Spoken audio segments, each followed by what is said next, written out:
ওকে, last ভিডিওতে আমি data structure algorithm নিয়ে কথা বলতেছিলাম।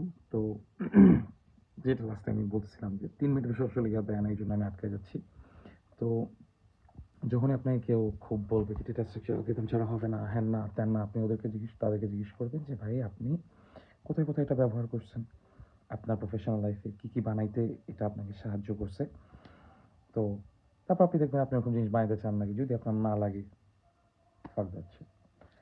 তো এখন ডেটা স্ট্রাকচার অ্যালগরিদমের এই ধরনের একে আমি প্রচণ্ড রকমের অপছন্দ করি। এটা একটা বড় কারণ হচ্ছে যে এটা মানুষকে খুব ডিমোটিভেট করে। এটা মনে করে যে মানুষের, আপনি মনে করেন যে না পারবে না। এটা আমার মনে হয় যে একটা ইগোইস্টিক্যাল রিজনও আছে যে মানুষ ইয়ে করতে চায়, ওদের নিজেদেরকে সুপিরিয়র প্রমাণ করতে হবে। আপনি বেশিরভাগ, এবং এটা আরেকটা বড় সমস্যা হচ্ছে যে এই আমাদের অ্যালগরিদমের জিনিস এটা বক্সড ইন করে ফেলতেছে। আপনার যে কিউরিওসিটি থাকবে, ওয়ান্ডার থাকবে, এটা নষ্ট করে ফেলতেছে। কেন? এই যে ধরেন আপনি একটা লাইন লিখতেছেন, ভুল লিখলে একটা লাল দাগ দেয় নিচে। তো এই জাদুটা কেমনে হচ্ছে? কি অ্যালগরিদম এখানে ইউজ হচ্ছে? আপনি কখনো চিন্তাই করতেছেন না। কারণ আপনাকে বলছে যে ভাই এই 10টা অ্যালগরিদম আছে, এই sort, quick sort, merge sort, binary search, এই সার্চ, সেই সার্চ, শর্টস পাতা জাস্ট আপনার হচ্ছে ভাই অ্যালগরিদম হচ্ছে এগুলি। আপনি চিন্তা করবেন, এই যে ভিডিওটা দেখতেছেন আপনি কেমনে হচ্ছে। তারপরে দেখবেন যে নেটওয়ার্কিং নিয়ে মানুষ এরকম সিমিলার বালসাল বলছে, হ্যাঁ না বেসিক জানতে হবে, এটা বুঝতে হবে, সেটা বুঝতে হবে।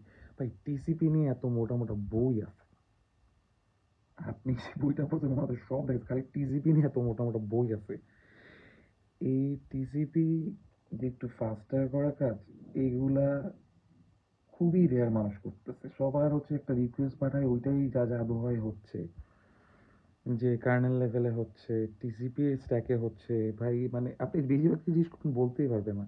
আপনি ওই লাখ টাকার ইঞ্জিনিয়ারদেরকে গিয়ে জিজ্ঞেস করেন, কারণ বলতে পারবেন না, কারণ হচ্ছে তাদের লাগে নাই। নট নেসেসারিলি যে সে খারাপ ইঞ্জিনিয়ার, কথা হচ্ছে যে তার লাগে নাই। তার যদি লাগতো সে শিখতো। সে এরকম কোনো জায়গায় কাজ করে নাই যেখানে এই ইউজ কেসটা দরকার হয়েছে। এগুলো তুলনামূলক খুবই নিশ ইউজ কেস, আনলেস আপনি নিজেদের এরকম ধরনের প্রোডাক্ট না বানান। যে যেমন ধরেন গুগল, ফেসবুক, এদের লাখ লাখ সার্ভার আছে, এদের জন্য এগুলো ইম্পর্টেন্ট। গুগল কবে জানি আপনার যে রিস্টার্ট যাতে সার্ভার একটু তাড়াতাড়ি হয়, এই জন্য কার্নেলে পুশ দিচ্ছে ওরা। কারণ ওই ধরনের মিলিসেকেন্ড ওদের কাছে ম্যাটার করতেছে। আপনার অ্যাপ 2 দিন বন্ধ থাকতেছে, এতেও কোনো কিছু যায় আসতেছে না। তো এখানে তো এগুলা কেউ দরকার নাই তাদের জানার। আপনার একটা জিনিস বানানোর জন্য যা যা জানা দরকার আপনি বানান। Enjoy the build process. যে আপনি একজন বিল্ডার, আপনি বিভিন্ন সফটওয়্যার বানান, আপনি একটা দেখান, আপনি একটা ক্যালকুলেটর বানান যেটা যোগ কাজ করে, বিয়োগ কাজ করে না, এটা বানান সবাইকে দেখাবেন, ইট ফিলস গুড। কিন্তু এই পুরো জিনিসটা এনজয়মেন্টটা টেনে নষ্ট করে ফেলে।